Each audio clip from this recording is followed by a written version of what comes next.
관상학에서 현금이나 유가증권 등 동산을 보는 부분이 바로 코입니다.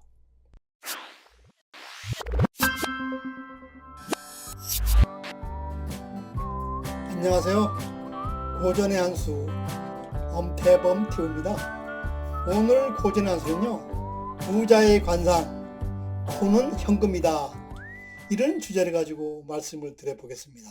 우리 대한민국이 너무 싫어서요, 외국으로 이민을 갈 결심을 한 사람이 있었습니다. 그래서 이민을 떠나려면 돈이 있어야 되니까 돈을 부지런히 많이 모았습니다. 그래서 결국 돈을 많이 모아서 막상 이민을 떠나려고 하니까요, 우리나라는 그야말로 돈 있는 사람한테는 살기 좋은 천국이었다, 이런 비유적인 말이 있습니다. 이처럼 돈은요, 우리 생활을 윤택하게 하는 것은 분명한 사실입니다. 큰 부자는요, 하늘이 만들어주고 작은 부자는 열심히 하면 할 수 있다는 말이 있습니다. 관상학에서 현금이나 유가증권 등 동산을 보는 부분이 바로 코입니다. 그럼 코를 통해서 현금운이나 재물운은 어떻게 보는지 자세하게 한번 알아보도록 하겠습니다. 코는요, 얼굴에서 임금으로 보고 있으며 얼굴의 기둥이라고 할 수 있습니다. 얼굴의 중앙을 차지하는 만큼 그 사람의 인격과 일생을 관통해 볼 수가 있습니다. 관상학에서는요, 이것을 재백궁이라 해서요, 현금 등의 재물운을 봅니다. 즉, 현금을 은행이나 유가증권 중에 투자했으면요, 코를 잘 살펴봐야 합니다. 콧대의 길이는요, 큰 돈을 벌 수 있는 재주를 나타내므로 가급적이면 길수록 좋다고 했습니다. 좋은 코는요, 곧고 바른 모양을 하고 있습니다. 옆에서 봐도 콧날이 반듯하며 직선 형태를 이루어야 합니다. 코에서 제일 핵심되는 부분은요, 코끝입니다. 이 코끝이 살이 풍성하고 둥글고 도톰해야 재물복이 많은 코로 봅니다. 또한 콧방울은요, 코를 넓게 받쳐줘야 돈을 저축하는 은행의 역할을 제대로 할 수 있다고 했습니다. 콧방울이 발달해야 운세가 강하며 위험을 만나도 쉽게 헤쳐나가는 경우가 많다고 했습니다. 또한 실패를 한다 해도 다른 사람의 도움을 받아서 금방 재기를 한다고 했습니다. 콧구멍이 보이는 들창코는요, 쓸데없는 지출이 너무 생기므로 항상 주의를 해야 한다 했습니다. 양쪽 광대뼈는요, 코를 잘 보필하고 있어야 가장 이상적인 현금 부자 관상의 코를 봅니다. 표준적인 코는요, 양쪽 콧방울과 콧불이 넓이가 1대 2대 1 정도로 생긴 것이 가장 좋고, 코가 두텁고 살집이 많아야 좋은 코로 봅니다. 대표적으로 현금 등의 재물복이 있는 코로 현단비와 절통비와 화살코가 있습니다. 첫째, 현단비는 마치 동물의 쓸개를 매다는 것처럼 코끝이 둥글고 콧망울에 힘이 있는 코를 말합니다. 현단비의 모양이 잘 연상이 안 된다면요, 학교 앞 문방구에 있는 풍선에다가 물을 넣으면 축 늘어진 그런 모양이 나옵니다. 여기서 물을 돈으로, 그리고 풍선을 주머니로 생각하면 됩니다.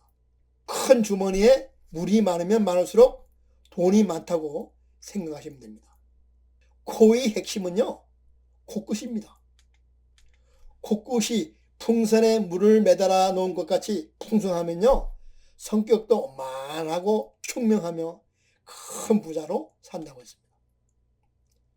다음은 절통비입니다. 코의 모양이 마치 대나무를 반쪽 쪼개는 듯 반듯한 코를 말합니다. 절통비의 콧부리는요, 미간과 접해 있어야 합니다. 그리고 코가 아래로 높이 솟아 콧등과 연결되어 있고 코에 마디가 없어야 됩니다. 그리고 콧망울은 힘차게 일어나 있어야 합니다. 10,000원짜리에 나오는 세종대왕님의 코가 스탠다드, 즉 표준적인 코로 봅니다. 겉으로 화살코입니다. 콧구멍이 길고 마치 화살과 같이 보인다면요, 화살코라고 합니다. 화살코를 다른 말로 긴 코라고 하는데 그 자체가 다른 코에 비해서 길어 보이는 게 특징입니다. 이런 화살코를 가진 사람은요, 진취적이고 강한 추진력을 가진 사람입니다. 또한 두뇌의 능력이 뛰어나기 때문에 기회가 오면 반드시 잡는 그런 사람입니다. 그리고 콧방울이 뚜렷하면요, 재물을 지키는 힘이 있다고 말합니다. 무엇보다도 남성이 화살코를 가진 경우는요, 아내의 말을 잘 들어야 모든 일이 술술 풀린다고 합니다. 그리고 여자가 화살코의 관상인 경우는요, 돈에 욕심이 많은 편이라고 합니다. 그리고 어떤 것에 목표를 세우면요, 반드시 이루고 마는 강한 추진력을 가진 그런 여성이라고 했습니다. 제가 관상을 공부하기 전에 많이 들었던 말이 있습니다. 코가 크면 재물복이 있다는 말입니다. 그러나 제가 관상을 공부하면서 느낀 점은요, 코만 크다고 재물복이 있는 것은 아니라는 겁니다. 코는요, 광대뼈와 이마와 턱과 균형이 맞아야 비로소 재물복이 있다는 겁니다. 즉, 코가 크면요, 광대뼈와 이마와 턱도 코를 감쌀 정도로 크기가 커야 된다는 겁니다. 예를 들어 코는 큰데 광대뼈가 작으면요, 코만 우뚝 드러나 좋지 않다는 겁니다. 우리 몸도 이와 마찬가지입니다. 뼈와 살은요, 조화를 이루어야 합니다.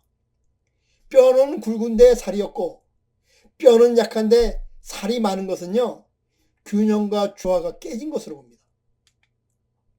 코는 우리 얼굴에서요, 숨쉬기라는 가장 중요한 기능을 담당합니다.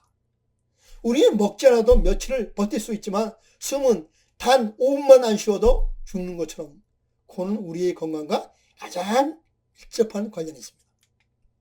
코는 폐의 상태를 나타내며 기의 에너지를 흡수하는 곳입니다. 따라서 코가 잘생겼다는 것은요, 기의 에너지가 충실하다는 것을 뜻합니다.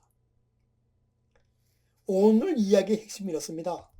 코는 현금의 재물운을 보는 부분입니다. 코는 굴곡 없이 반듯하게 뻗어 있어야 하며 코끝은요, 살이 풍성하고 둥그러야 합니다. 그리고 콧방울은요, 힘차게 일어나 코를 잘 받쳐줘야 합니다. 또한 콧구멍은 보이지 않는 것이 좋습니다. 클레오파트라의 코가요, 조금만 낮아떠도 세계의 역사는 바꿔졌을 것이다 라는 프랑스 철학자 파스칼의 말이 있습니다. 다른 부위와 비교해 특히 코는 인상의 변화에 매우 큰 영향력을 미칩니다. 코의 높이가 조금만 달라져도 이미지가 전혀 다르게 보입니다. 관상학에서 코는 파스칼이 말한 것처럼 자기의 역사를 새롭게 쓸 정도로 매우 중요한 부위가 바로 코입니다. 관상학에서 코만 잘생겼다 해서 재물복이 있는 것은 아니라고 제가 말씀드렸습니다. 코는 사악, 즉 이마와 양쪽 광대뼈 그리고 턱과 균형과 조화를 이루어야 좋은 코로 봅니다. 이렇게 조화를 이룬 코가 재물복이 있는 코라고 말씀드릴 수가 있습니다. 관상학에서 이마와 광대뼈 그리고 턱은 약한데 코만 우뚝 솟은 것을 복비고봉이라고 합니다. 이런 코를 가진 사람은요, 재물운이 없고 자기 주장이 너무 강해서 주위 사람들이 좋아하지 않는다고 했습니다. 결국 코는요, 주변과 서로 조화를 잘 이루어야 합니다. 그래야 비로소 재물복이 있는 좋은 코라고 거듭 말씀드립니다. 그럼 오늘 고전의 한수는요, 여기서 마치고 다음 시간에 다시 찾아뵙도록 하겠습니다.